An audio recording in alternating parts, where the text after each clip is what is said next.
اور بات چل رہی تھی یہاں پر امام اور مقتدیوں کے کھڑے ہونے کی شکل و صورت. با جماعت نماز کے احکام چل رہے تھے. اس میں صف بندی کا مسئلہ چل رہا تھا کہ صف کیسے بنائی جائے اور خواتین کی صف ہو تو کیسی ہو، اس میں امام ان کی اگر ہو تو وہ کہاں ٹھہرے گی. یہ بات گزر چکی ہے.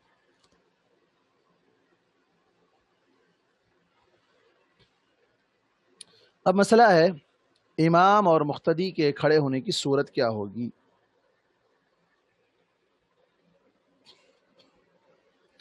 اگر امام کے ساتھ ایک مقتدی ہے، یہ بات شاید گزر چکی، ایک مقتدی ہے تو وہ امام کے ساتھ دائیں جانب رائٹ سائڈ کھڑا ہوگا، اور اگر دو یا دو سے زیادہ مقتدی ہیں تو وہ امام کے پیچھے کھڑے ہوں گے اگر پیچھے جگہ ہے. یہ میں اضافہ کر رہا ہوں، اگر پیچھے جگہ ہے. بسا اوقات ایسا ہوتا ہے جس جگہ نماز پڑھ رہے ہوتے ہیں جگہ بہت کنجسٹڈ ہوتی ہے، ایک ہی صف بن سکتی ہے، پیچھے ایک اور صف نہیں بن سکتی ہے، پیچھے ایک اور صف نہیں بن سکتی ہے. تو ایسی صورت میں کیا کریں گے، دونوں امام کے بالکل بازو ٹھہریں گے. دونوں ہی نہیں بلکہ جتنے بھی لوگ ہوں گے، ایک ہی صف بننے کی جگہ ہے، پیچھے جگہ ہی نہیں ہے، روم چھوٹا ہے یا کچھ بھی، آفس وغیرہ میں نماز پڑھ رہے ہیں، بسا اوقات کچھ بھی ایسا ہو سکتا ہے. تو ایسی صورت میں کیا کریں گے، ایک ہی صف میں کھڑے ہوں گے، امام صاحب کے بالکل بازو، امام صاحب صف کے بیچ میں آ جائیں گے اور یہ لوگ بالکل دونوں سائڈ کھڑے ہو جائیں گے. لیکن اگر پیچھے جگہ ہو تو پھر پیچھے جانا ضروری ہے. دو یا دو سے زیادہ جتنے بھی مقتدی ہوں گے ان سب کو امام کے پیچھے کھڑے ہونا پڑے گا. اس سلسلے کی روایت ہے حضرت جابر رضی اللہ عنہ سے کہ نبی کریم صلی اللہ علیہ وسلم مغرب کی نماز پڑھنے کے لیے کھڑے ہوئے تو میں آ کر آپ کے بائیں جانب شامل ہو گیا. اس سے پہلے کی ایک روایت گزری تھی، وہ رات میں تہجد کی نماز تھی، اللہ کے نبی صلی اللہ علیہ وسلم کے ساتھ اکیلے پڑھ رہے تھے. تو ایک کون تھے، غالباً حضرت ابن عباس تھے، وہ حضرت میمونہ اپنی خالہ کے پاس آئے ہوئے تھے. تو اس کی بات گزر چکی ہے، وہ تنہا تھے، اللہ کے نبی ان کو لیفٹ سائڈ پر کھڑے ہونے پر سر پکڑ کر ان کو پیچھے سے رائٹ سائڈ میں کر لیا تھا. یہ بات گزر چکی. اب یہاں مسئلہ ہے کہ مغرب کی نماز کا. حضرت جابر کہتے ہیں کہ مغرب کی نماز کے لیے اللہ کے نبی کھڑے ہوئے تو میں آ کر آپ کے بائیں جانب لیفٹ سائڈ شامل ہو گیا. آپ نے میرا ہاتھ پکڑا اور مجھے گھما کر پیچھے سے اپنی دائیں جانب کھڑا کر دیا، لیفٹ سائڈ سے رائٹ سائڈ کر دیا. پھر جبار بن معمر یا مسخر آ گئے اور نبی کریم صلی اللہ علیہ وسلم کی بائیں جانب کھڑے ہو گئے. اب دیکھیے دونوں آئے، ایک لیفٹ میں ہیں اور ایک رائٹ میں ہیں. آپ نے ہمارے ہاتھ پکڑے اور ہمیں دھکیل دیا اور اپنے پیچھے کھڑا کر دیا. صحیح مسلم کی روایت. آپ دونوں ہو گئے تو طریقہ نہیں معلوم تھا پہلے سے صحابہ کو، تو اللہ کے نبی صلی اللہ علیہ وسلم نے دونوں کو ہاتھوں سے پیچھے کی طرف دھکیلا، یعنی پیچھے کی طرف ان کو اشارہ کر کے پیچھے کر دیا. دونوں ہوں تو پھر پیچھے جانا ہے اگر پیچھے جگہ ہے، اگر پیچھے جگہ نہیں ہے تو پھر وہ وہیں پر ٹھہر کر نماز پڑھ سکتے ہیں. حضرت سمرہ بن جندب رضی اللہ عنہ سے روایت ہے کہ نبی کریم صلی اللہ علیہ وسلم نے ہمیں حکم دیا، اوپر کی حدیث پریکٹیکل، نیچے کی حدیث تھیوری، حکم دیا کہ اگر ہم 3 آدمی ہوں تو ہم میں سے ایک آگے اور 2 پیچھے. 3 ہو تو ایک آگے، مطلب 2 پیچھے ہو جائیں گے، لازمی بات ہے. جب 3 میں سے ایک آگے ہوگا تو یعنی امام بن جائے گا اور پیچھے آدمی 2 ٹھہر جائیں گے. ترمذی کی روایت ہے. اگر جماعت میں، دوسرا مسئلہ، اگر جماعت میں عورت آ جائے تو وہ مردوں سے الگ ان کے پیچھے کھڑی ہوگی، صف میں بھی کھڑی نہیں ہوگی، ساتھ میں نہیں کھڑی ہوگی، بلکہ مردوں کے پیچھے عورت کی جگہ ہے. حضرت انس رضی اللہ عنہ سے روایت ہے کہ میں نے اور ہمارے گھر کے ایک یتیم لڑکے نے نبی کریم صلی اللہ علیہ وسلم کے پیچھے نماز پڑھی اور میری والدہ ام سلیم رضی اللہ عنہا ہمارے پیچھے تھیں. کہاں تھی ام سلیم؟ ہمارے پیچھے تھی. صحیح روایت ہے، صحیح بخاری کی روایت ہے. دوسری روایت میں میں اور وہ یتیم لڑکا نبی کریم صلی اللہ علیہ وسلم کے پیچھے کھڑے ہوئے اور والدہ ہمارے پیچھے. تو عورت چاہے اکیلی رہے، ماں رہے، بیٹی رہے، بیوی رہے، بہن رہے، کوئی بھی رہے، کہاں ٹھہرنا ہے عورت کو؟ پیچھے اس کی صف ہوگی. صحیح مسلم، بخاری اور مسلم کی. اس کے بعد ایک اور مسئلہ، یہ چیز مستحب ہے کہ امام کے دائیں اور بائیں طرف لوگ برابر ہوں. مستحب کیا ہے؟ رائٹ سائڈ اور لیفٹ سائڈ دونوں برابر برابر ہوں. کیسے ہوگا یہ؟ صف کہاں سے بنائیں گے؟ صف جب پیچھے لوگ آ کے شامل ہوں گے امام کے پیچھے،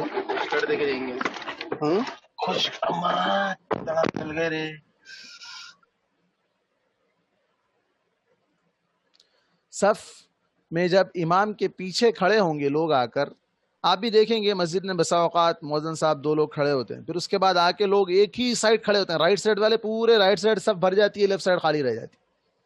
یا بسا اوقات لوگ کیا کرتے ہیں، صف کو امام کے پیچھے سے شروع کرنے کے بجائے رائٹ سائڈ کونے سے کھڑے ہوتے آتے ہیں. صف وہاں سے نہیں بنائی جاتی، صف امام کے بالکل پیچھے سے دونوں سائڈ فل اپ کرنا ہے، دونوں سائڈ فل اپ کرنا ہے. ایک سائڈ سے فل اپ کرتے ہوئے نہیں آنا ہے سینٹر میں، سینٹر سے فل اپ کرتے ہوئے سائڈ میں جانا ہے.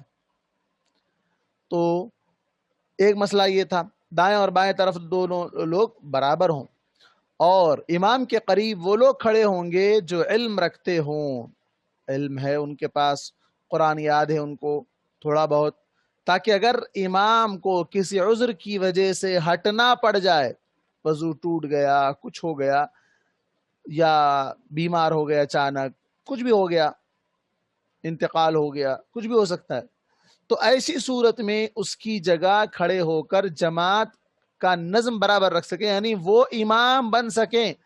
تو امام کے پیچھے کیسے لوگ ہونا چاہیے؟ جو قرآن یاد رکھتے ہوں، قرآن تھوڑا بہت یاد ہو، مسائل انہیں معلوم ہو.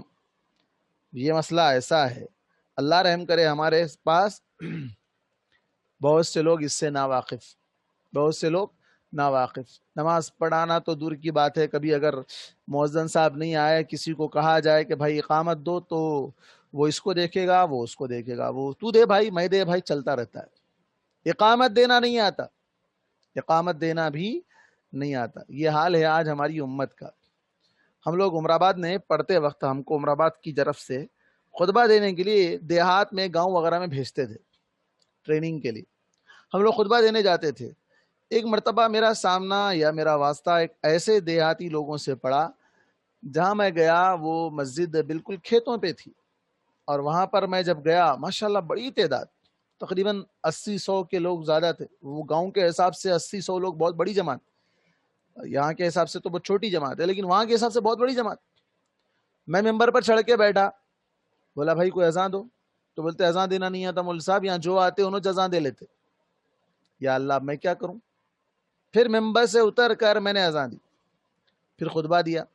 خطبے سے اتر کر میں نے جب مصلی پر ٹھہرا اور کہا اقامت دو، کہا اذان ہی دینا نہیں آتا تو اقامت کہاں سے دینے آتا؟ تو لو پھر اقامت بھی میں دے لی. یعنی شروع سے لے کے آخر تک پورا.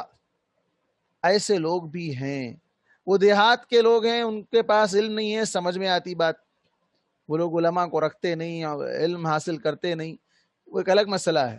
لیکن ہمارے پاس اگر ہم شہر کی بات کریں، اتنے علمی مراکز ہیں، اتنے علماء ہیں، اور اتنے ائمہ ہیں مساجد میں، ایک سے ایک اعلیٰ ائمہ ہیں، لیکن لوگوں کے پاس وقت نہیں ہے، لوگوں کے پاس وقت نہیں ہے سیکھنے کے لیے. کبھی 10 منٹ نماز کے بعد بیٹھ کر امام صاحب سے کچھ مسئلہ سیکھ لیں، ٹائم نہیں ہے، سلام پھیرتے ہی بھاگو.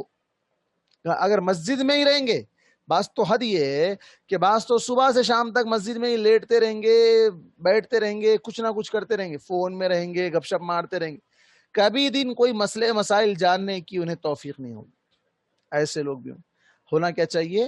علم رکھنے والے لوگ ہونا چاہیے، تاکہ اگر ایمرجنسی کی صورت میں کبھی امام صاحب اگر نماز نہ پڑھا سکیں تو آگے بڑھ کر امامت کا وہ پیشہ یا امامت کا وہ عہدہ سنبھال سکیں وقتیہ طور پر.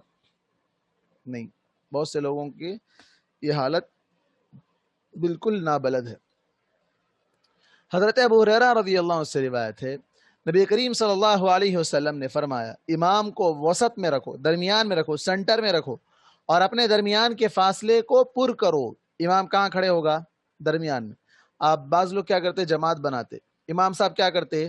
بالخصوص جب دوسری جماعت تیسری جماعت کی باری آتی، سلام پھیر دیے امام صاحب، بعد میں کچھ لوگ آئے، جماعت بنا رہے ہیں، تو کیا کرتے؟ ایک کونے میں رائٹ سائڈ یا لیفٹ سائڈ جا کر ایک صاحب امامت شروع کرتے، بعد میں آ کے جماعت بنتے چلے، وہ ایک صف، 2 صف، پوری مسجد فل آتی. امام صاحب کہاں پر ہے؟ ایک کونے میں. نہیں، امام کو کہاں ہونا چاہیے؟ سینٹر میں ہونا چاہیے. اور اکثر لوگ سترہ بھی نہیں رکھتے. سترہ رکھ کر نماز ادا کرنا چاہیے، اور امام کا سترہ مصلیوں کا سترہ، اس سے پہلے یہ بات گزر چکی ہے. حضرت ابن مسعود رضی اللہ عنہ سے روایت ہے کہ نبی کریم صلی اللہ علیہ وسلم نے فرمایا، میرے قریب وہ لوگ کھڑے ہوں گے جو عقل و سمجھ رکھتے ہوں گے، پھر وہ لوگ جو ان سے کمتر ہوں گے، مطلب علم میں کم ہے، عقل میں کم ہے، پھر وہ لوگ جو ان سے کمتر ہوں، اور تم بازاروں کی فضول قسم کی باتوں سے بچو. مسجد میں بازار کی باتیں، کاروبار کی باتیں، بزنس کی باتیں، یہ ساری باتیں مسجد میں نہ کرو. آج ہمارے پاس مسجد میں بازار کی باتیں بھی ہوتی، الیکشن کی باتیں بھی ہوتی، سب ہوتی. اس کے بعد مسئلہ ہے کہ اگر مقتدیوں میں مرد، عورت اور بچے سب شامل ہوں تو سب سے آگے مرد کھڑے ہوں گے، پھر بچے کھڑے ہوں گے، پھر عورتیں ہوں گی. ترتیب یہ ہے.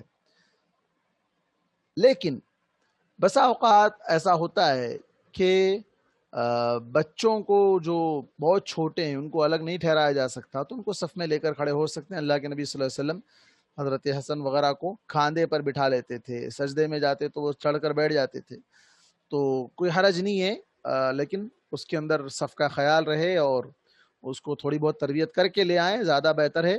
لیکن ایک بات یاد رکھے کہ کبھی بچوں کو مسجد لانے سے نہ روکیں. اگر کوئی بچہ شرارت کر رہا ہے، ستا رہا ہے، پریشان کر رہا ہے، اب باپ کی نماز خراب ہو رہی ہے، باپ پریشان کے لوگ کیا کہیں گے، نماز پڑھتے ہی لوگ اس کے اوپر ٹوٹ پڑے، کیوں لاتے اتنے چھوٹے چھوٹے بچوں کو، وہ ہنگامہ. نہیں، بچوں کو مسجد لانا چاہیے. کیوں؟ بچہ دیکھا دیکھی سیکھتا ہے. آج ہمارے بچے مسجدوں سے دور رہنے کی وجہ سے وہ کچھ نہیں جانتے ہیں. بچے نقل مارتے ہیں، کاپی کرتے ہیں. آپ آئیں گے، آپ جیسے کریں گے وہ ویسا ہی کرے گا. ایک دو بار شرارت کرے گا، تیسری بار دیکھے گا کہ بھائی ماحول خاموش رہنے کا، یہاں آواز نہیں کرنا ہے، تو خاموش بھی رہے گا وہ. تو اللہ کے نبی صلی اللہ علیہ وسلم نے 7 سال کی عمر میں بچوں کو مسجد لانے کا حکم دیا، لیکن اس سے پہلے بھی مسجد لا سکتے ہیں اگر حد و ادب میں ہو اور جیسے پاکی صفائی کا خیال ہو. آج کل تو سہولت نکل گئی ہے، پیمپر وغیرہ لگا کر، ڈائپر لگا کر لا سکتے ہیں، لیکن مسجد میں آداب کا خیال رکھنا ضروری ہے. دلیل اس کی حضرت ابو موسیٰ اشعری رضی اللہ عنہ سے روایت ہے کہ نبی کریم صلی اللہ علیہ وسلم جماعت میں مردوں کو سب سے آگے رکھتے تھے، ان کے پیچھے بچوں کو، اور ان کے پیچھے عورتوں کو. یہ ترتیب اس وقت ہو سکتی ہے جب امام کھڑے ہو کر صف بنا دے، جبکہ پہلے سارے لوگ موجود ہوں. لیکن ہمارے پاس ایسا ہوتا ہے کہ جب نماز شروع ہو رہی ہوتی ہے 2-4 لوگ ہی رہتے ہیں، بعد میں لوگ آتے جاتے ہیں، صف بنتی جاتی ہے. تو اب اس وقت بچوں کو الگ ٹھہرانا مسئلہ ہے. اب بسا اوقات ایسا بھی ہوتا ہے کہ بچوں کو ساتھ میں لے کر ٹھہرو تو اتنا ہنگامہ نہیں ہوتا ہے، جب بچوں کو بچوں کے ساتھ چھوڑ دو تو ہنگامہ زیادہ ہوتا ہے. بسا اوقات ایسا بھی ہوتا ہے، لیکن اگر کوئی نگران مقرر ہو تو الگ بات ہے. حضرت ابو ہریرہ رضی اللہ عنہ سے روایت ہے، نبی کریم صلی اللہ علیہ وسلم نے فرمایا، مردوں کی سب سے اچھی صف اگلی صف ہے. اگلی صف مردوں کی سب سے اچھی صف ہے، جو سب سے پہلی صف ہے، اور ان کی سب سے خراب صف پچھلی صف ہے. خراب سے مراد کیا ہے یہاں پر؟ پہلے زمانے میں مسجد ایک ہی صحن ہوتا تھا، عورتوں کا سیکشن الگ نہیں ہوتا تھا. عورتوں کا سیکشن الگ نہیں ہوتا تھا. پہلے مرد ٹھہرتے تھے، پیچھے عورتیں ٹھہرتی تھی. ایک ہی صف میں، مطلب ایک ہی ساتھ سب نماز پڑھ رہے ہوتے تھے، مرد آگے عورتیں پیچھے. تو آپ صلی اللہ علیہ وسلم نے کیا کہا کہ مردوں کی پہلی والی صف اچھی ہے اور مردوں کی سب سے آخری والی صف خراب ہے، خراب ہو سکتی ہے. یعنی پیچھے عورتیں ان کے ٹھہری ہوئی ہے تو وہ عورتوں کی طرف دھیان جا کر ان کی نماز خراب ہو سکتی ہے. لیکن آج کل الحمدللہ سہولت یہ نکل گئی ہے، سیکشن الگ ہو گئے ہیں، فلورز الگ ہو چکے ہیں، مردوں کے فلور الگ، عورتوں کے فلور الگ. اللہ تعالیٰ نے وسعتیں دے دی ہے، مال دے دیا ہے، تو یہ ساری چیزیں مسئلہ ختم ہو گیا ہے. اگر پھر کبھی اس طرح نماز اگر پڑھنے کی نوبت آئے تو پھر وہاں یہ بات ضرور برقرار رہے گی. عورتوں کی سب سے اچھی صف ان کی پچھلی صف ہے. الٹا ہے، سب سے اچھی صف جو عورتوں کی سب سے لاسٹ والی صف ہے، اور ان کے سب سے خراب صف عورتوں کی سب سے پہلی والی صف. یہ مسئلہ بھی کب کا ہے؟ جب ساتھ میں مرد آگے ہوں، عورتیں پیچھے ہوں. اب عورتوں کی اگلی والی صف مردوں کی پچھلی والی صف کے بالکل قریب ہے، اور یہ عورتیں ان کو دیکھ بھی رہی ہوتی ہیں نماز میں، اگرچہ کہ مرد نہیں دیکھ رہے ہیں لیکن عورتیں تو ان کو پیچھے سے دیکھ رہی ہوتی ہیں. تو اس سے نماز خراب ہونے کے امکانات ہیں کہ شیطان کچھ وسوسے پیدا کر دے، خیالات پیدا کر دے، تو اس وجہ سے آپ صلی اللہ علیہ وسلم نے یہ کہا۔ لیکن اس حدیث میں ہمارے لیے جو پوائنٹ ملا ہے کہ ترتیب کے اعتبار سے مردوں کی صف کہاں ہوگی، عورتوں کی صف کہاں ہوگی، ساتھ میں نہیں کھڑے ہوں گے بلکہ پیچھے کھڑے ہوں گے۔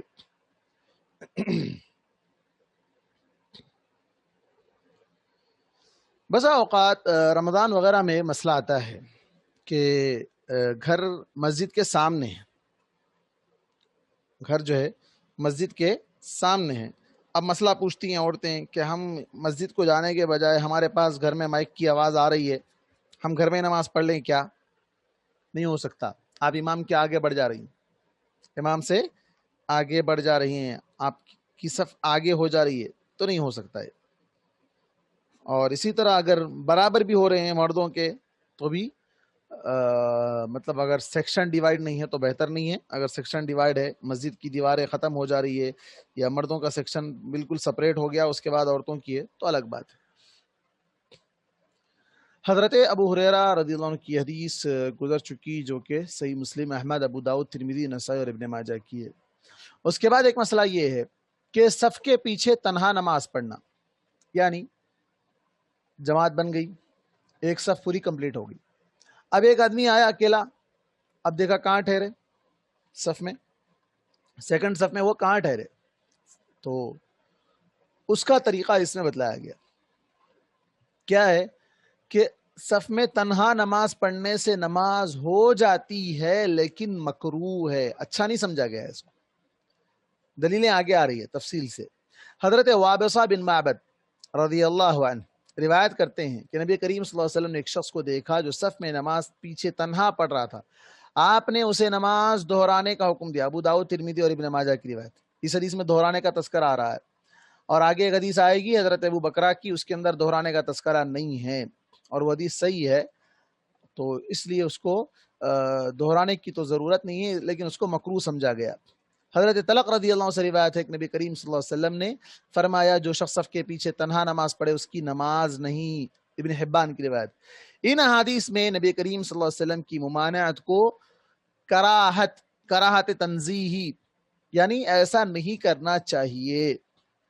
دوبارہ نماز پڑھنے کا جو حکم دیا اس کو بھی کراہت پر محمول کیا گیا، کیونکہ ایک اور حدیث ہے حضرت ابو بکرہ رضی اللہ عنہ سے روایت ہے کہ میں مسجد میں آیا تو دیکھا کہ نبی کریم صلی اللہ علیہ وسلم نماز پڑھا رہے ہیں اور رکوع میں ہیں، میں صف میں پہنچنے سے پہلے ہی رکوع میں ہو گیا اور اسی طرح چل کر جماعت سے مل گیا۔ بعد میں نبی کریم صلی اللہ علیہ وسلم نے مجھ سے فرمایا اللہ خیر پر تمہاری حرص کو زیادہ کرے، آئندہ ایسا نہ کرو۔ صحیح بخاری کی روایت ہے۔ اوپر کی حدیث ابو داؤد، ترمذی، ابن ماجہ اور ابن حبان کی ہے، اور اس کے مقابلے میں قوی حدیث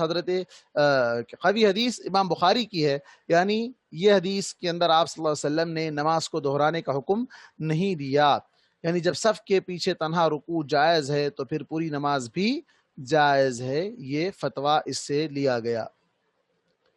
ایک منٹ میں تھوڑا وقفہ لے رہا ہوں، ایک منٹ۔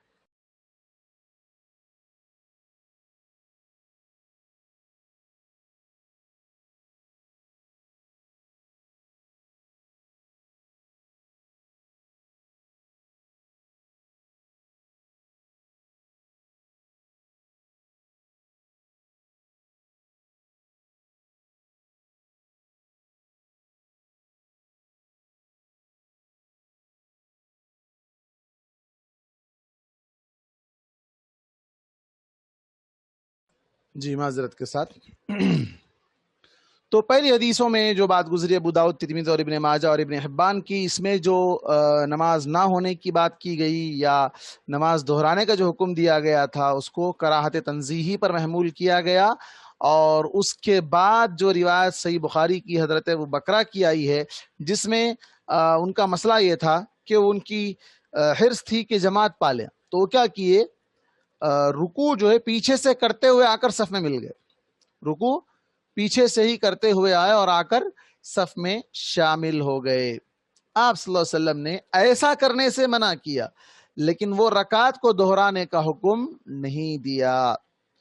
اسی مسئلے سے، اسی حدیث سے ایک اور دلیل بھی جو ہمیں ملتی ہے کہ رکعت رکوع ملنے سے رکعت ملے گی یا نہیں ملے گی. بڑا ہی کیا کہتے ہیں اس کو اختلافی مسئلہ ہے. یہ صحیح بخاری کی روایت ہے حضرت ابو بکرہ کی. آپ صلی اللہ علیہ وسلم نے ان کی رکعت کو کاؤنٹ کیا، رکعت کو دہرانے کا حکم نہیں دیا.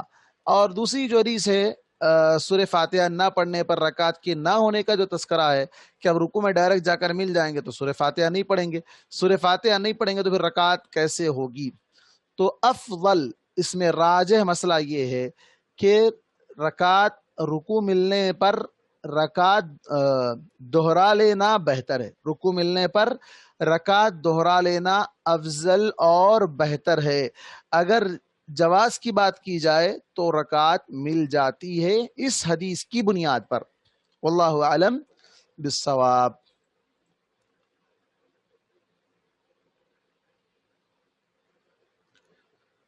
اگر کوئی شخص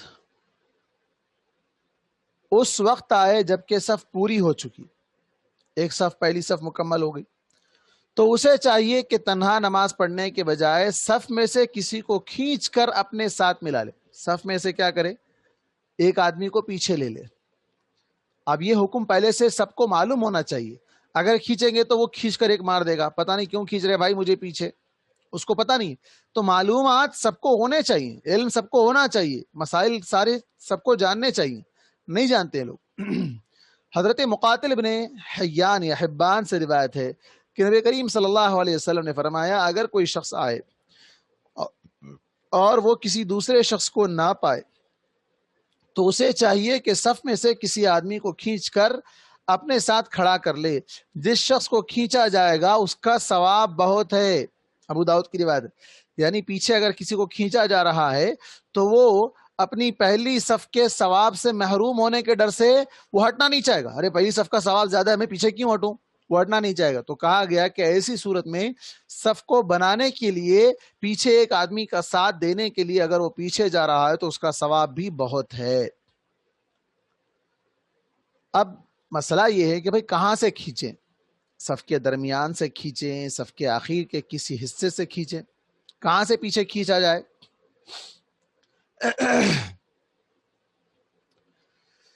تو بہتر یہ ہے کہ صف کے درمیان سے لے لیں. کیوں؟ اگر آپ سائیڈ سے کھینچ کر لائیں گے، رائٹ سائیڈ سے ایک آدمی کو لائیں گے تو اس کو بہت زیادہ چلنا پڑے گا. اور اگر آپ سینٹر سے لے لیں گے پیچھے تو لوگ آہستہ آہستہ ہٹ کر صف کو برابر کر لیں گے. یہ زیادہ بہتر ہے واللہ عالم. ایک اور روایت جو بیہقی اور طبرانی کی آ رہی، نماز دہرانے کی جو بات ہو رہی ہے، اس کو پھر ہم وہی بات پر محمول کریں گے، کراہت تنزیہی پر. حضرت وابصہ رضی اللہ عنہ سے روایت ہے کہ ایک شخص نے صف کے پیچھے تنہا نماز پڑھی. نبی کریم صلی اللہ علیہ وسلم نے اس سے فرمایا اے نماز پڑھنے والے تم صف میں داخل کیوں نہ ہو گئے، یا اگر صف پوری ہو چکی تھی تو کسی کو صف سے پیچھے کیوں نہ کھینچ لیا، تم اپنی نماز دہراؤ. بیہقی اور طبرانی کی روایت ہے. تو معلوم یہ ہوا کہ صف میں پیچھے تنہا نماز نہیں پڑھنا چاہیے. امام کا مقتدیوں سے اونچا کھڑا ہونا صحیح نہیں ہے. اونچا مطلب ٹیبل ڈال کر یا کوئی اور چیز جگہ اونچی کر کے بنا کر کھڑے ہونا صرف امام کے لیے تو درست نہیں ہے. سب مل کر اگر اونچے مقام پر نماز پڑھ رہے ہیں تو کوئی غلط نہیں ہے. ہاں اب ایسا اوقات ایسا ہوتا ہے کہ امام صاحب اوپر کھڑے ہو کر نماز پڑھا رہے ہیں، چھت پر فرسٹ فلور پورا فل اپ ہو گیا، پھر نیچے سیلر میں نماز پڑھ رہے ہیں، اوپر بھی پڑھ رہے ہیں، تو یہ الگ بات ہے، یہ مسئلہ الگ ہے. لیکن خاص طور پر امام صاحب کے لیے اسٹیج لگا کر گدا لگا کر ان کو اوپر چڑھا کر نماز پڑھانا یہ درست نہیں ہے. امام کا مقتدیوں سے اونچا کھڑا ہونا صحیح نہیں ہے. حضرت ابن مسعود رضی اللہ عنہ سے روایت ہے نبی کریم صلی اللہ علیہ وسلم نے اس بات سے منع فرمایا ہے کہ امام کسی اونچی جگہ کھڑا ہو جائے اور لوگ اس سے نیچے ہوں. حضرت حذیفہ نے مدائن میں لوگوں کی ایک اونچی جگہ پر کھڑے ہو کر امامت کرائی تو حضرت ابو مسعود نے ان کی قمیص پکڑ کر انہیں کھینچ لیا. جب نماز سے فارغ ہوئے تو انہوں نے حضرت حذیفہ سے کہا کہ آپ کو معلوم نہیں کہ اس چیز سے منع کیا گیا ہے؟ انہوں نے کہا جی ہاں، جو ہی آپ نے مجھے کھینچا مجھے اسی وقت یاد آ گیا. تو معلوم ہوا کہ اونچی جگہ پر امام صاحب تنہا کھڑا ہونا ان کا درست نہیں ہے۔ البتہ کسی ضرورت، تعلیم یا مصلحت کے پیش نظر امام مقتدیوں سے اونچا کھڑا ہو سکتا ہے۔ بتانا ہے نماز کیسے پڑھنا ہے، سکھا رہے ہیں، ٹریننگ دے رہے ہیں، نماز نہیں پڑھ رہے ہیں، نماز کی ٹریننگ کر رہے ہیں، آپ بتا رہے ہیں پریکٹیکل کر کے بتا رہے ہیں، یا مصلحت ہے کسی اور وجہ سے تو پھر الگ بات ہے۔ حضرت سہل بن سعد رضی اللہ عنہ سے روایت ہے کہ جس روز پہلی مرتبہ ممبر رکھا گیا، نبی کریم صلی اللہ علیہ وسلم اس کے اوپر بیٹھ گئے، اللہ اکبر کہا، پھر رکوع کیا، پھر پیچھے ہٹ کر نیچے اترے اور سجدہ کیا، اور آپ کے ساتھ لوگوں نے بھی سجدہ کیا، پھر دوسری رکعت میں بھی ایسا ہی کیا، یہاں تک کہ نماز سے فارغ ہو گئے۔ جب سلام پھیرا تو فرمایا، اے لوگو، میں نے یہ اس لیے کیا ہے کہ تم میری اتباع کرو اور یہ سیکھو کہ میں کیسے نماز پڑھتا ہوں۔ صحیح بخاری اور صحیح مسلم کی روایت۔ تو نماز کی ٹریننگ دینے کے لیے، بتانے کے لیے، سمجھانے کے لیے اونچے مقام پر اگر امام صاحب نماز پڑھ کے بتا رہے ہیں تو یہ غلط نہیں ہے۔ بعض لوگ اس میں غلو کر دیتے ہیں۔ کیا غلو کرتے؟ اونچا نہیں کھڑا ہونا، اب وہ 1 انچ کا یا ½ انچ کا جو ہے مسلح رہتا، نہیں، مسلح امام صاحب کے لیے مسلح درست نہیں، پورے لوگ پیچھے مسلح پہ پڑھیں گے، امام صاحب کو پتھر پہ پڑھائیں گے۔ بعض لوگ غلو کر لیتے ہیں بعض مسائل میں، یہ درست نہیں ہے۔ اونچائی سے مقام الگ ہے، مراد ہے 1 ½ انچ کے اندر آدمی اونچا نہیں ہو جاتا یا اس کا مقام بڑھ نہیں جاتا، وہ تو بس جیسے دوسرے لوگ پیچھے نماز پڑھ رہے ہیں وہ بھی اسی طرح برابر ہے، ان کے برابر ہے، اونچا نہیں ہے۔ لیکن بعض لوگ غلو کر کے اس طرح کرتے ہیں۔ مقتدیوں کا امام سے اوپر کھڑا ہونا جائز ہے، جیسے میں نے کہا ابھی اوپر چھت کی بات آ رہی ہے۔ حضرت ابو ہریرہ رضی اللہ عنہ سے روایت ہے کہ انہوں نے جماعت میں شامل ہو کر مسجد کی چھت پر نماز پڑھی۔ چھت پر نماز جائز ہے۔ اب یہاں سوچنے والے سوچیں گے یا پوچھنے والے پوچھیں گے کہ اس زمانے میں چھت بھی تھے کیا؟ برابر تھے چھت، 1st فلور 2nd فلور سب تھا اس زمانے میں بھی، مگر وہ الگ تھا، سیمنٹ کا نہیں تھا، مٹی سے، لکڑیوں پر مٹی ڈال کر، جیسے پچھلے زمانوں میں قویلی کے گھر ہوا کرتے تھے، اسی انداز میں، کچھ اور اچھے انداز میں اس کو بنایا کرتے تھے۔ اللہ کے نبی صلی اللہ علیہ وسلم جب ہجرت کر کے مدینہ آئے تو آپ بھی اسی طرح چھت کے آپ پہلے نیچے تھے اور آپ کو جنہوں نے مہمان بنایا تھا، میزبان جو تھے، وہ چھت کے اوپر تھے۔ پانی گرتا اوپر تو کیا ہوتا تھا، وہ کیچڑ بن کر ٹپکتا تھا نیچے، تو ان کو بڑی تکلیف ہوئی کہ اللہ کے نبی پر ہمارا جو ہے یہ پانی گر رہا ہے، تو انہوں نے اللہ کے نبی سے درخواست کی کہ اللہ کے نبی آپ اگر برا نہ سمجھے تو اوپر چلے جائیں، ہم لوگ نیچے رہ جاتے ہیں کیونکہ اس سے پانی جو ہے گر رہا ہے۔ تو معلوم ہوتا ہے کہ اس وقت بھی چھت تھے۔ جماعت کی پہلی صف میں دائیں طرف کھڑا ہونے کی فضیلت۔ حضرت ابو ہریرہ رضی اللہ عنہ سے روایت۔ یہ دیکھیے یہ مسئلہ الگ ہے، پہلے بات گزری ہے کہ صف کے دونوں طرف لوگ برابر ہوں، لیکن فضیلت رائٹ سائڈ والوں کو زیادہ ہے، لیکن اگر دونوں ایک طرف رائٹ سائڈ کھڑے ہونے کی فضیلت زیادہ ہے کہہ کر اگر لوگ صرف رائٹ سائڈ کھڑے ہو جائیں، لیفٹ سائڈ کے حصے کو چھوڑ دیں تو یہ درست نہیں ہے۔ ہونا یہ چاہیے کہ پہلے آئیں اور پہلے وہ جگہ بنائیں، حاصل کرنے کی کوشش کریں۔ جماعت میں پہلی صف میں دائیں طرف کھڑا ہونے کی فضیلت۔ حضرت ابو ہریرہ رضی اللہ عنہ سے روایت ہے، نبی کریم صلی اللہ علیہ وسلم نے فرمایا، اگر لوگوں کو یہ معلوم ہوتا کہ اذان اور پہلی صف کا کیا ثواب ہے اور پھر انہیں قرآن ڈالنے کے سوا کوئی چارہ نہ ہوتا تو وہ قرآن ڈالا کرتے۔ صحیح بخاری کی قرآن مطلب چٹھی اچھالنا، ہمارے پاس بولتے اس کو عام زبان میں۔ دیکھتے ہیں کس کا نام اٹھتا ہے وہ ٹھہرے گا۔ تو یہ کب ہوگا؟ جب آدمیوں کو پتا ہوتا کہ اس کا ثواب کیا ہے، پہلی صف میں کھڑے ہونے کا ثواب کیا ہے، تو پھر وہ لوگ ایسا کرنے سے بھی باز نہیں آتے، یعنی نام اٹھاتے اور جس کا نام آیا وہی وہاں پر ٹھہرنے کی بات کرتے۔ اس کے بعد حضرت عائشہ رضی اللہ عنہا سے روایت ہے، نبی کریم صلی اللہ علیہ وسلم نے فرمایا، اللہ تعالیٰ اور اس کے فرشتے ان لوگوں پر سلامتی بھیجتے ہیں جو صفوں کے دائیں طرف نماز پڑھتے ہیں۔ اگر امام اور مقتدیوں کے درمیان کوئی چیز مثلا دیوار حائل ہو، لیکن مقتدیوں کو دیکھنے یا سننے کے ذریعے اس کی تکبیروں وغیرہ کا علم رہے تو ایسی صورت میں جماعت جائز ہے۔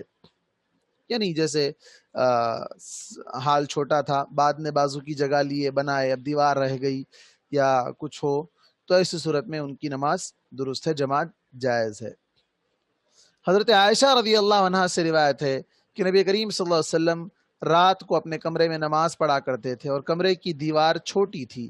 ایک رات لوگوں نے آپ کو نماز پڑھتے دیکھ لیا اور آپ کی نماز کے ساتھ یعنی آپ کی امامت میں نماز پڑھنے لگے. پیچھے ہی نماز کمرے کے باہر وہ لوگ بھی نماز پڑھنے لگے. آواز اگر پہنچ رہی ہے تو جماعت درست ہے.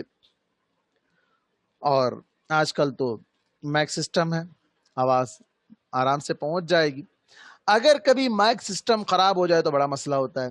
لائٹ چلی گئی، مائک سسٹم کچھ فیل ہو گیا، امام صاحب پڑھا رہے ہیں، پیچھے والوں کو سنائی نہیں دے رہا، تو کیا کرنا چاہیے؟ پیچھے کوئی ایک آدمی کو مکبر بننا چاہیے. مکبر مطلب جب امام صاحب اللہ اکبر کہے وہ بھی اللہ اکبر کہے، جب امام صاحب سمی اللہ لمن حمیدہ کہے تو وہ ربنا ولک الحمد کہے، سمی اللہ لمن حمیدہ نہ کہے. تو اس طرح پوری نماز میں وہ امام کا مکبر بنے، امام کا نائب بن کر پیچھے وہ اس طرح آواز اگر لگائے گا تو پیچھے والے لوگوں کی نماز ہو جائے گی. 1 منٹ کا وقفہ دیں، میں تھوڑا سا پانی پی لیتا ہوں، آواز تھوڑا میری ڈسٹرب کر رہی ہے.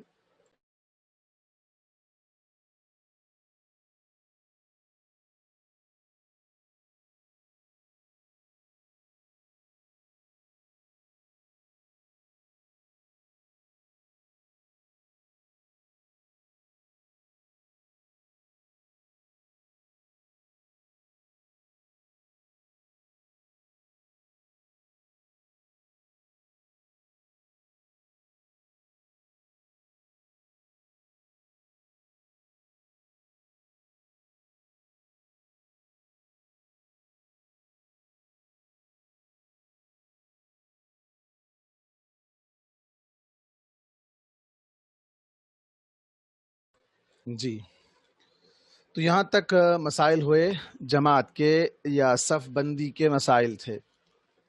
اب مسئلہ ہے وہ کام جو امام کے لیے مستحب ہیں. اگر کبھی آپ کو امامت کرنا پڑ رہا ہے تو آپ جان لینا چاہیے کہ کون سے کام آپ کو کرنا ہے امام بننے کے بعد. نمبر 1، امام کے لیے مستحب ہے کہ مقتدیوں کا خیال کرتے ہوئے ہلکی نماز پڑھے. ہلکی نماز پڑھے. بسا اوقات کیا ہوتا، کسی کو چانس مل گیا نماز پڑھانے کا، آپ شروع، ارے ماشاء اللہ خشوع خضوع وہ دیکھنا رہتا ہوں. اکیلے نماز پڑھو تو سب نہیں رہتا، ٹھونگے مار کے اٹھ کے چلے جاتے.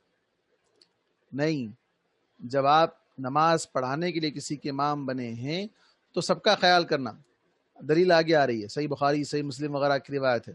حضرت ابو ہریرہ رضی اللہ عنہ سے روایت ہے، نبی کریم صلی اللہ علیہ وسلم نے فرمایا، جب تم میں سے کوئی شخص لوگوں کی امامت کرا رہا ہے تو اسے چاہیے کہ ہلکی نماز پڑھے، اس لیے کہ ان میں کمزور بھی ہوتے ہیں، بیمار بھی ہوتے ہیں، بوڑھے بھی ہوتے ہیں، اور اگر وہ تنہا نماز پڑھے تو اسے چاہیے کہ لمبی نماز پڑھے.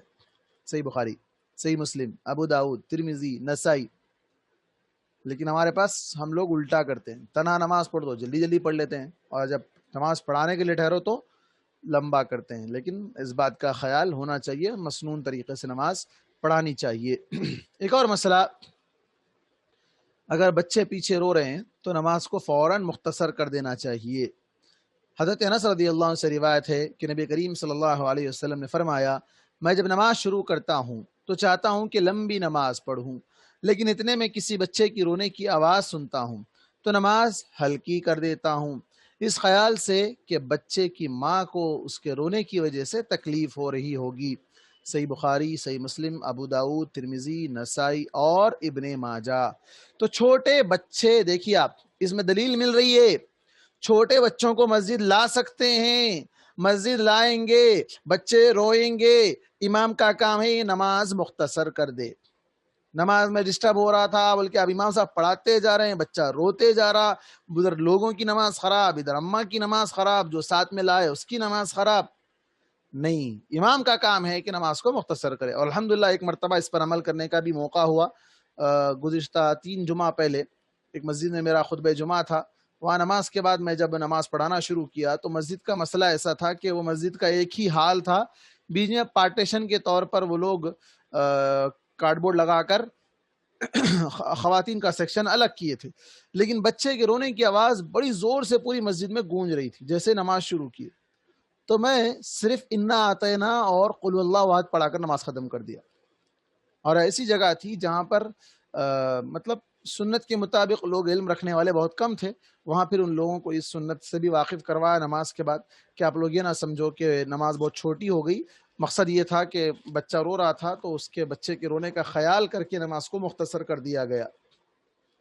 تو اللہ کے نبی صلی اللہ علیہ وسلم اس طرح ہمیں بتلا رہے ہیں کہ آپ صلی اللہ علیہ وسلم کی بھی خواہش ہوتی تھی، لیکن بچے کے رونے کی آواز کو سن کر آپ نماز ہلکی کر دیتے، چھوٹی کر دیتے، مختصر کر دیتے، شارٹ کر دیتے. تو چھوٹے بچے مسجد کو آنے کی دلیل اس حدیث میں صحیح حدیث، صحیح بخاری صحیح مسلم کی حدیث ہے. امام کا پہلی رکعت لمبی پڑھنا مستحب ہے تاکہ آنے والے نمازی شریک ہو سکیں. حضرت ابو قتادہ رضی اللہ عنہ سے روایت ہے کہ نبی کریم صلی اللہ علیہ وسلم ظہر کی نماز میں پہلی رکعت دوسری سے لمبی پڑھا کرتے تھے. مطلب ظہر کی پہلی رکعت تھوڑی لمبی ہوتی تھی، دوسری رکعت تھوڑی چھوٹی ہوتی تھی. اسی طرح عصر میں اور اسی طرح فجر میں، یعنی آپ صلی اللہ علیہ وسلم کا یہ معمول تھا. ابو داؤد میں یہ الفاظ ہے کہ ہم خیال کرتے تھے کہ اللہ کے رسول ایسا اس لیے کرتے ہیں کہ لوگ پہلی رکعت میں شامل ہو سکیں، زیادہ سے زیادہ لوگ شامل ہو جائیں، لوگوں کو رکعت مل جائے. حضرت ابو سعید خدری رضی اللہ عنہ سے روایت ہے کہ نماز کھڑی ہو جاتی تھی اور ہم میں سے کوئی شخص بقی جاتا، رفع حاجت کے بعد آ کر وضو کرتا اور پہلی رکعت میں شامل ہو جاتا، کیونکہ نبی کریم صلی اللہ علیہ وسلم اسے لمبی پڑھا کرتے تھے. فجر کی نماز میں اگر آپ دیکھیں گے تو 50 سے 100 آیتوں کی تلاوت کا مسئلہ ہے. تو اس وقت اللہ کے نبی صلی اللہ علیہ وسلم اس طرح بہت لمبی نماز پڑھا کرتے تھے. تو بسا اوقات اگر لمبی نماز پڑھنا ہے تو لمبی نمازیں تو پڑھنی ہے اپنی جگہ پر، لیکن بچوں کے رونے کی آواز اور اس بات کا خیال رکھنا ہے، اور اتنی لمبی بھی نہیں کرنا ہے کہ لوگ پیچھے پریشان ہو جائیں. بعض لوگ کیا کرتے ہیں، نماز میں قرات تو چھوٹی کرتے ہیں، مطلب چھوٹا سورہ ہی پڑھتے ہیں یا کم آیتیں ہی تلاوت کرتے ہیں، لیکن اتنا کھینچ کھینچ کے پڑھتے ہیں کہ آدھے صفحے کو تقریباً ایسا پڑھاتے ہیں جیسے کہ اب 4-5 صفحے پڑھا دیے ہو. اتنا لمبا کھینچ کے راگ نکال کے زبردستی کی قرات کر کے پڑھتے ہیں. تو یہ بھی درست نہیں ہے. امام کے لیے مستحب ہے کہ سلام پھیرنے کے بعد دائیں یا بائیں طرف پلٹ کر مقتدیوں کی طرف رخ کرے.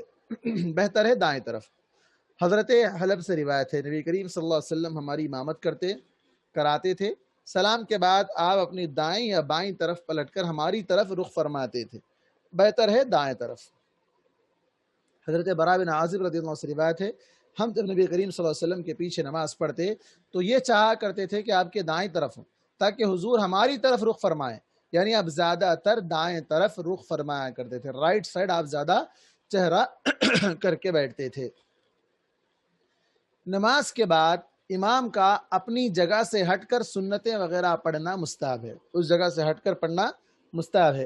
حضرت مغیرہ بن شعبہ سے روایت ہے کہ نبی کریم صلی اللہ علیہ وسلم نے فرمایا امام کو اپنی اس جگہ نماز نہ پڑھنی چاہیے جہاں اس نے فرض نماز پڑھی ہو، بلکہ وہاں سے ہٹ کر نماز پڑھنی چاہیے. یہ روایت اگرچہ کچھ کمزور ہے لیکن اس پر عمل سب کے نزدیک مستحب ہے. مطلب روایت سندن کمزور ہے لیکن عمل کے اعتبار سے کمزور ہے. جیسے بعض لوگ اس کے اندر سبب یہ بتاتے ہیں کہ زمین کا ہر حصہ جو ہے گواہی دے نماز پڑھنے کے اعتبار سے، یا یہ کہ تفریق ہو، فرض کون سی ہے اور نفل کون سی ہے یاد رہے، فرق معلوم ہو. یا اگر امام صاحب خاص طور پر اگر اسی جگہ پر نفل پڑھ رہے ہیں تو لوگ سمجھیں گے کہ بعد میں آنے والے کوئی اگر یہ سمجھے کہ فرض پڑھ رہے ہیں تو ان کو پتہ ہو کہ امام صاحب بازو نماز پڑھ رہے ہیں تو یہ فرض نہیں ہوگی بلکہ نفل ہی ہوگی، ایسا ان کو علم ہو. اب مقتدیوں کے لیے کیا ضروری ہے؟ امام صاحب کے کام ہو گئے. مقتدیوں کو سب سے پہلی چیز اپنے صفوں کو ملانا، مل کر کھڑے ہونا، پیر سے پیر ملا کر کھڑے ہونا، خوب مل کر کھڑے ہونا ضروری ہے. حضرت انس رضی اللہ عنہ سے روایت ہے کہ اللہ اکبر کہنے سے پہلے ہی نبی کریم صلی اللہ علیہ وسلم ہماری طرف متوجہ ہوتے اور فرماتے مل جاؤ اور سیدھے ہو جاؤ. صحیح بخاری اور صحیح مسلم کی روایت. اور ایک اور حدیث کی روایت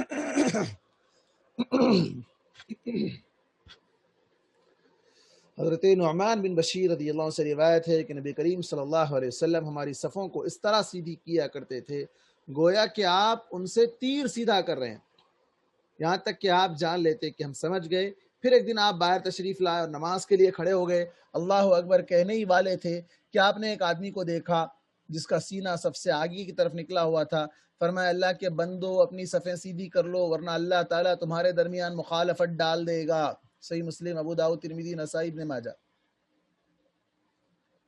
اور اس کے بعد ایک اور حدیث حضرت ابو امامہ رضی اللہ عنہ سے روایت ہے کہ نبی کریم صلی اللہ علیہ وسلم نے فرمایا اپنی صفیں سیدھی کرو، اپنے کندھے برابر کرو، کندھے کو کندھا لگا کر ٹھہرنا ہے، اپنے بھائیوں کے لیے نرم ہو جاؤ، خالی جگہوں کو پر کرو، جگہ خالی نہ رکھو، اس لیے کہ شیطان تمہارے درمیان بھیڑ کے بچے کی طرح داخل ہو جاتا ہے۔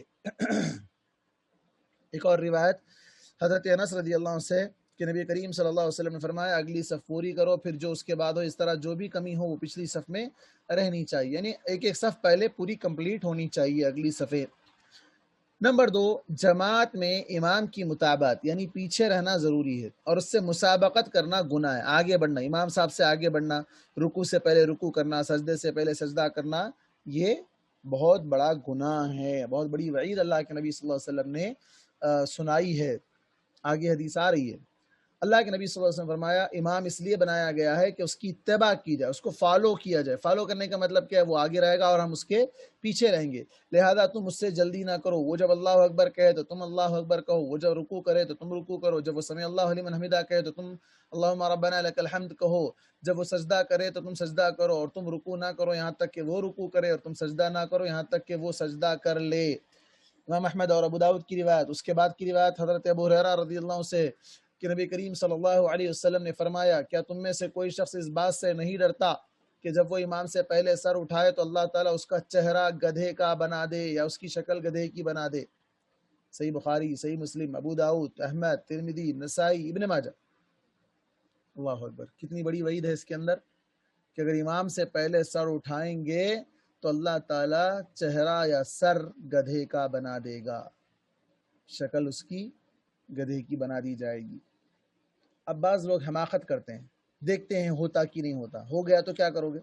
اللہ تعالیٰ کے لیے کیا مشکل ہے؟ کچھ بھی بنا سکتا ہے اللہ تعالیٰ۔ حضرت انس رضی اللہ عنہ سے روایت ہے نبی کریم صلی اللہ علیہ وسلم نے فرمایا اے لوگوں میں تمہارا امام ہوں، لہذا تم مجھ سے پہلے نہ رکوع کرو، نہ سجدہ کرو، نہ بیٹھو اور نہ سلام پھیرو۔ امام احمد اور صحیح مسلم۔ حضرت برا بن عازب رضی اللہ عنہ سے روایت ہے کہ ہم لوگ نبی کریم صلی اللہ علیہ وسلم کے پیچھے نماز پڑھا کرتے تھے، جب آپ سمع اللہ لمن حمدہ فرماتے تو ہم میں سے کوئی شخص سجدے کے لیے اپنی پیٹھ اس وقت تک نہ جھکاتا جب تک کہ آپ زمین پر اپنی پیشانی مبارک نہ رکھ لیتے۔ صحیح بخاری، صحیح مسلم، ابو داؤد، ترمذی، احمد، نسائی، ابن ماجہ۔ اللہ اکبر، دیکھیں آپ، اللہ کے نبی کی پیشانی زمین پر لگ جائے جب تک سیدھے ٹھہرے رہتے، پیشانی لگ گئی تب جھکتے۔ ہمارے پاس پہلے سے لوگ اتنا بے چین رہتے، بس وہ جیسا کہ گاڑی نکلنے والی ہے، گیئر ڈال کے ریڈی ہے، بس تھوڑا سا بریک چھوڑنا ہے، خالی آگے پیچھے جیسا کرتے رہتے کار کو، ویسا ہوتے رہتے، جھکو اٹھو جھکو اٹھو۔ امام صاحب گئے نہیں گئے ابھی گئے، ایسا کرتے ہیں، مذاق کرتے ہیں نماز میں، درست نہیں ہے۔ اور تیسرا مسئلہ، مقتدیوں کے لیے بھی مستحب ہے کہ فرض نماز کے بعد اپنی جگہ بدل کر سنتیں اور دوسری نمازیں پڑھیں، نیز یہ کہ سلام کے بعد اس وقت تک اپنی جگہ اسے نہ اٹھیں جب تک کہ امام پلٹ کر دائیں یا بائیں طرف رخ نہ کر لے۔ مستحب ہے امام صاحب کی جگہ سے ہٹنے سے پہلے اپن خود نہ ہٹیں، اور اذکار کی اگر بات کی جائے تو اسی جگہ پر بیٹھ کر اذکار کرنا زیادہ افضل ہے، جب تک وہاں بیٹھ کر دعا کرتے رہیں گے نماز میں ہی شمار کیے جائیں گے۔ حضرت ابو ہریرہ رضی اللہ عنہ سے روایت ہے نبی کریم صلی اللہ علیہ وسلم فرمایا کیا تم یہ نہیں کر سکتے کہ جب نماز پڑھ لو تو آیا آگے بڑھ جاؤ یا پیچھے ہٹو، یا دائیں طرف ہو جاؤ یا بائیں طرف ہو جاؤ۔ حضرت انس رضی اللہ عنہ سے روایت ہے نبی کریم صلی اللہ علیہ وسلم نے انہیں نماز کی ترغیب دلائی اور اس چیز سے منع فرمایا کہ آپ دائیں یا بائیں طرف پلٹنے سے پہلے پلٹ، یعنی امام سے پہلے نہ پلٹیں۔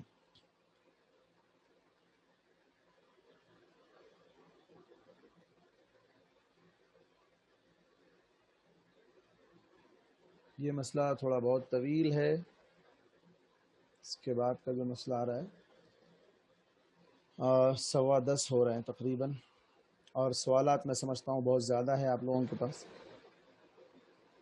تھوڑا ہی ہے، 5 منٹ یہ پڑھ لیتے ہیں۔ مقتدی کا امام کے پیچھے قرات کرنا۔ قرات سے کیا مراد ہے؟ سورہ فاتحہ پڑھنا یا سورہ فاتحہ کے بعد کی قرات کرنا؟ آئیے اب دیکھتے ہیں۔ اس بارے میں سلف کے 3 مسلک ہیں۔ پہلا مسلک یہ ہے کہ سری رکعتوں میں قرات کی جائے۔ سری رکعتوں میں، سری کس کو کہتے ہیں؟ خاموش والی نماز کون سی ہے؟ ظہر اور عصر۔ اور جہری رکعتوں میں خاموش رہا جائے۔ مقتدی پیچھے جو نماز پڑھ رہے ہیں وہ لوگ کیا کریں گے؟ سری نماز میں ظہر اور عصر میں سورہ فاتحہ کے بعد دوسری سورت بھی پڑھیں گے، اور جہری رکعت میں سورہ فاتحہ پڑھیں گے لیکن قرات نہیں کریں گے۔ اس مسلک کی بنیاد یہ ہے کہ نماز میں سورہ فاتحہ کا پڑھنا ضروری ہے، کیونکہ نبی کریم صلی اللہ علیہ وسلم نے فرمایا، آپ کا ارشاد ہے سورہ فاتحہ کے بغیر نماز نہیں۔ لیکن یہاں پر صاحب کتاب تھوڑا سا ہٹ رہے ہیں مسلک سے، وہ یہ ہے کہ سری اور جہری رکعتوں کے لیے سورہ فاتحہ کی تقسیم کر رہے ہیں، حالانکہ ایسی تقسیم نہیں ہے، بلکہ ہر نماز، لا صلاۃ کا لفظ آتا ہے، لا صلاۃ، کوئی بھی نماز سری ہو یا جہری ہو۔ اور نفی، عموم سے پہلے اگر نفی کا صیغہ آ رہا ہے تو وہ عموم پر مزید، نکرہ کا صیغہ سے پہلے اگر نفی آ رہی ہے تو وہ عموم پر دلالت کرنے کے لیے کہ ہر نماز، کوئی بھی نماز ہو، جہری نماز ہو، سری نماز ہو، فرض ہو، نفل ہو، جنازے کی نماز ہو، کوئی بھی نماز سورہ فاتحہ کے بغیر نہیں ہو سکتی ہے۔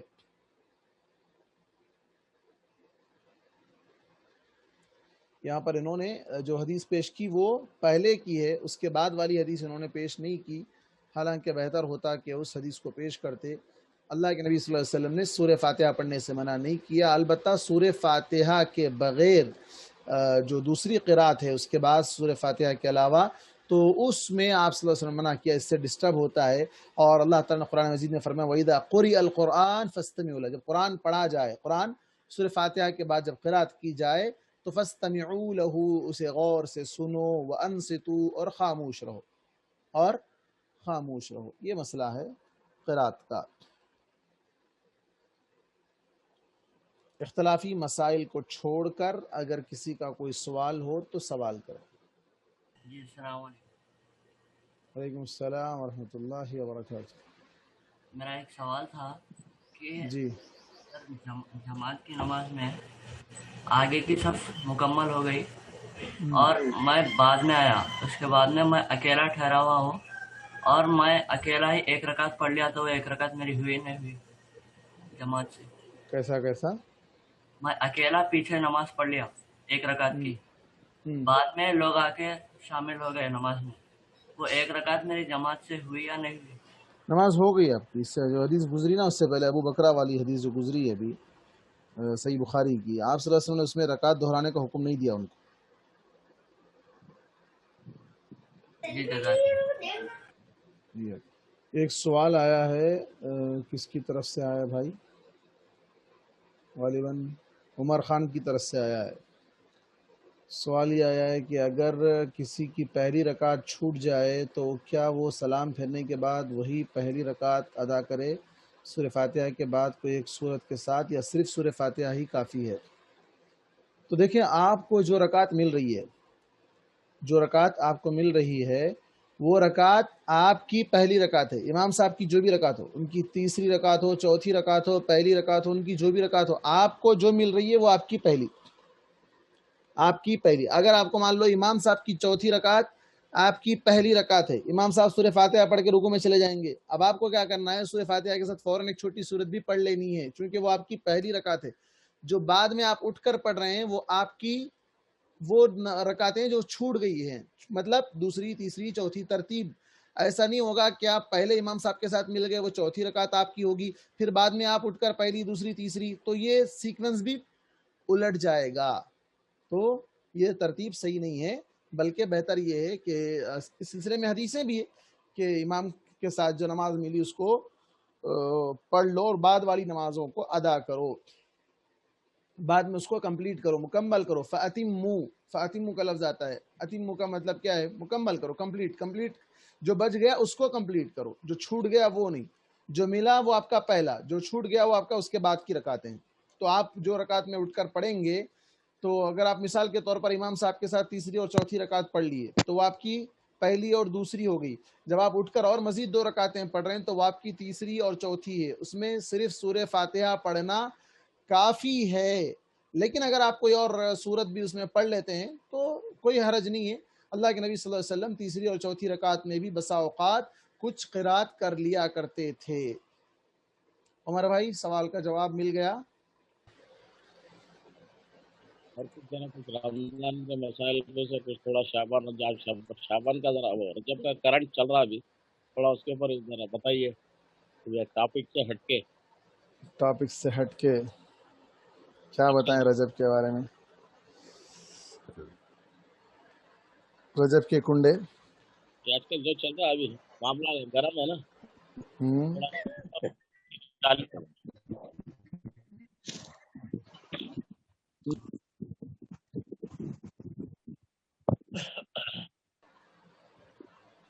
رجب کے کنڈے.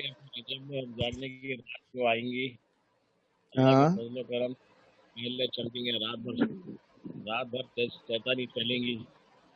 تو ذرا اس کے بارے میں تھوڑا سا بتائیے. نہیں، اس کی جیسے جو کیا کہتے ہیں اس کو، بدعت تو بہت سی ہیں. رجب کا مہینہ بدعت کے گھیرے میں، بلکہ ایک کتاب بھی شاید ہے اس سلسلے میں.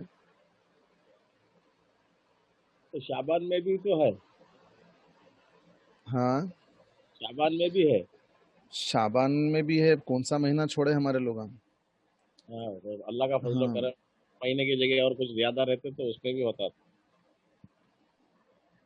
اب جیسے بعض لوگ جو ہے رمضان کے کیا کہتے ہیں اس کو، رجب کے مہینے میں عمرہ کرنے کی بڑی فضیلت بول کے بیان کرتے، حالانکہ رمضان کے مہینے میں عمرہ کرنے کی فضیلت ہے. رمضان میں عمرہ کرنا گویا کہ اللہ کے نبی صلی اللہ علیہ وسلم کے ساتھ حج کرنے کے برابر ہے، لیکن رجب کے مہینے میں عمرے کا کوئی ذکر نہیں ہے. اسی طرح وہ کنڈے تو اللہ بہتر جانے، اس کی تو کنڈوں کا کوئی لفظ عربی زبان میں ہے ہی نہیں، وہ خود واضح ہے. تو لوگ جو ہے جس طرح سے اپنے آپ کو گمراہ کر رہے ہیں رجب کے مہینے کے تعلق سے، جو بدعتیں یعنی جو عبادتیں اسلام میں ہیں اس کو نہیں کر رہے ہیں، جو عبادتیں نہیں ہیں اس کو عبادت سمجھ کر کر رہے ہیں. یہ بڑی پریشانی ہے لوگوں سے.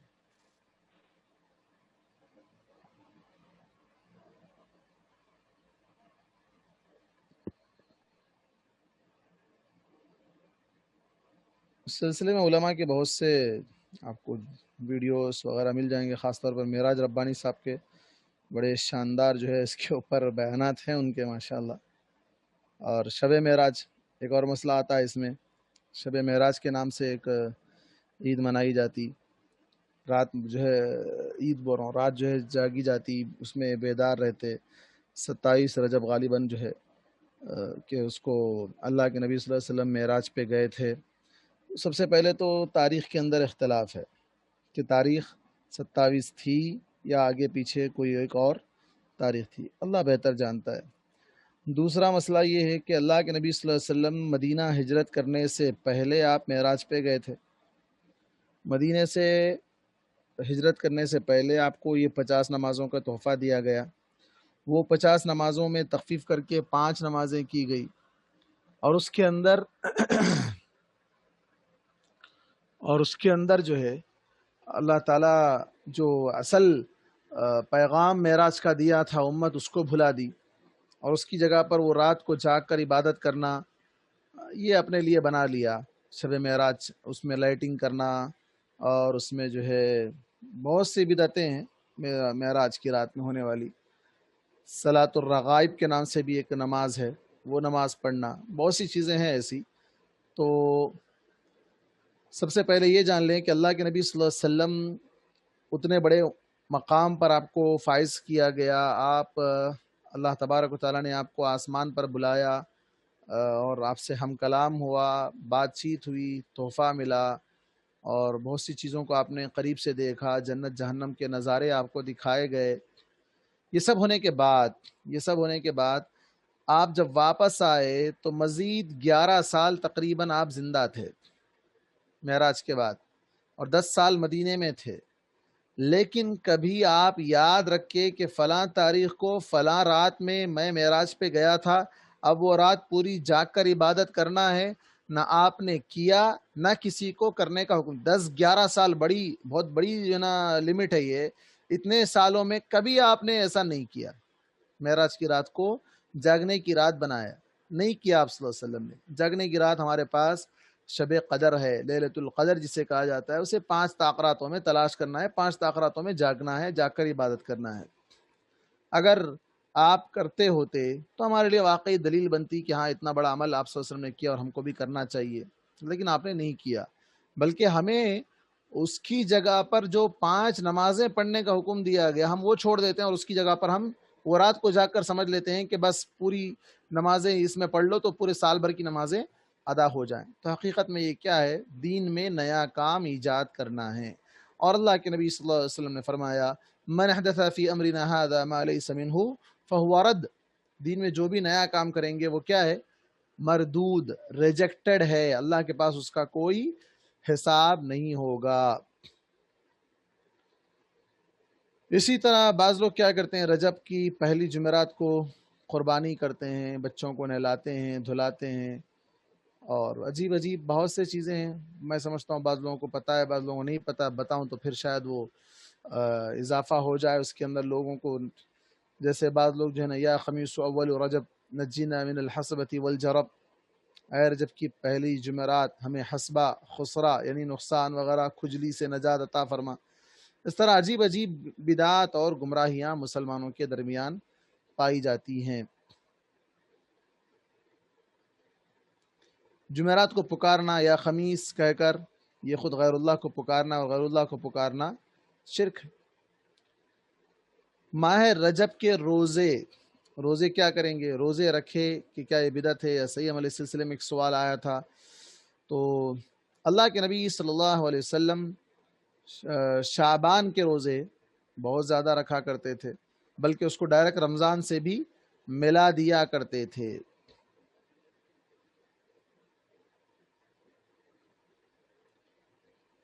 اور اسی طرح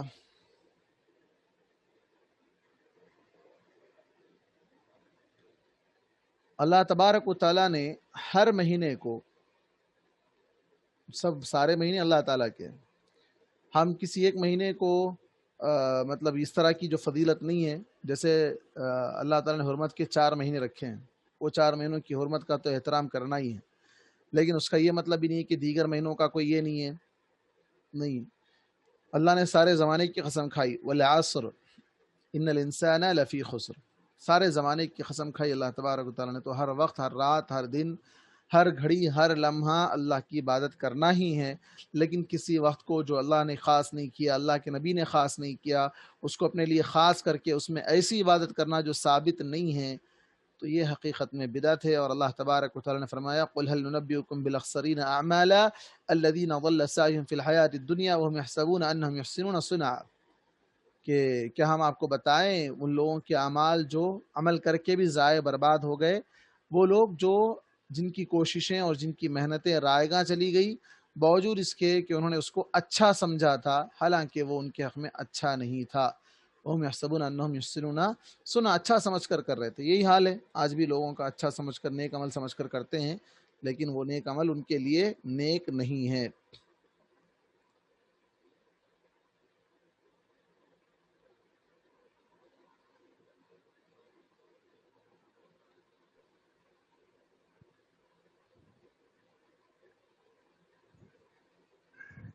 جی السلام علیکم وعلیکم السلام۔ شیخ، یہ بلغنا رمضان، رجب و شعبان بلغنا رمضان، جی،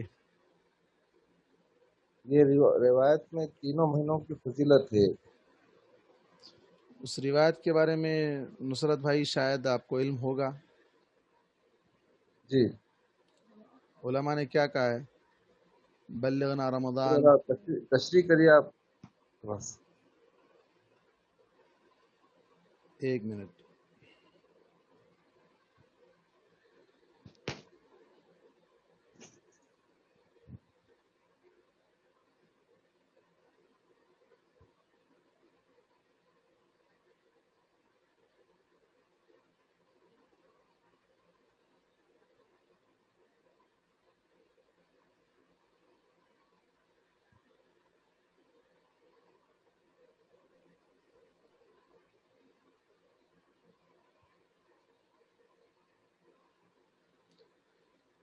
اس روایت کے بارے میں دیکھیے، آپ جو حدیث بتائے ابھی، اللہم بارک لنا فی رجب و شعبان و بلغنا رمضان. جی اولا لم یصح حدیث فی فضل شہر رجب. سب سے پہلی بات تو یہ کہ رجب کی فضیلت میں کوئی صحیح حدیث نہیں ہے. رجب جی کی فضیلت میں کوئی صحیح حدیث نہیں ہے. دوسری جو دعا کے سلسلے میں جو بات آئی ہے اس حدیث کی، اللہ بارک لنا فی رجب و شعبان و بلغنا رمضان، یعنی اللہ ہمارے رجب اور شعبان میں برکت دے اور رمضان تک ہم کو پہنچا دے. اس سلسلے میں بہت سے علماء کے اقوال ہیں. امام بخاری نے کہا منکر الحدیث، یہ حدیث کا جو راوی ہے منکر ہے. اس حدیث کے اندر ضعیف راوی زیاد النمیری ہے جو ضعیف ہے. ابن معین نے اس کو ضعیف قرار دیا ہے. ابو حاتم نے کہا کہ لا یحتج بھی، اس کو دلیل بنایا ہی نہیں جا سکتا ہے. امام بخاری نے منکر کہا، امام نسائی نے منکر کہا، بہت سے علماء نے، اور امام نووی نے بھی اس کو ضعیف حدیث کے اندر شمار کیا. لیکن جہاں تک برکت کی بات ہے، برکت کے لیے اس مہینے کو خاص نہیں کرنا چاہیے. ہر مہینہ ہر وقت ہمیں اللہ کی طرف سے برکت کی ضرورت ہے، تو ہم ہر وقت اللہ سے برکت مانگیں گے، برکت کی دعائیں ہر وقت کریں گے. لیکن رمضان کے یہ رجب اور شعبان کے لیے خاص کرنا مناسب نہیں ہے.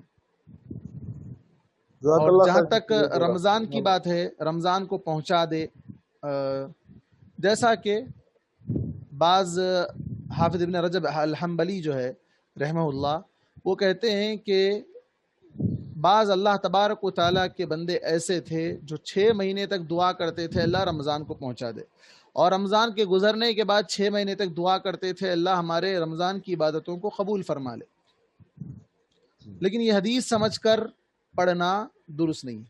اس دعا کو حدیث سمجھ کر پڑھنا درست نہیں ہے. عام دعا اللہ رمضان کی عبادت نصیب فرما، رمضان کا عمرہ نصیب فرما، لیلۃ القدر نصیب فرما، عام دعا آپ اپنی طرف سے کر سکتے ہیں، لیکن یہ دعا کو حدیث سمجھ کر پڑھنا درست نہیں ہے، اس لیے کہ یہ حدیث صحیح نہیں ہے. جی ہاں، کیونکہ سوشل میڈیا پہ یہ بہت وائرل ہو رہا. جی وائرل ہو رہی ہے، اسی لیے میں آپ کی توجہ دلایا کہ جزاک اللہ نصرت بھائی، جزاک اللہ.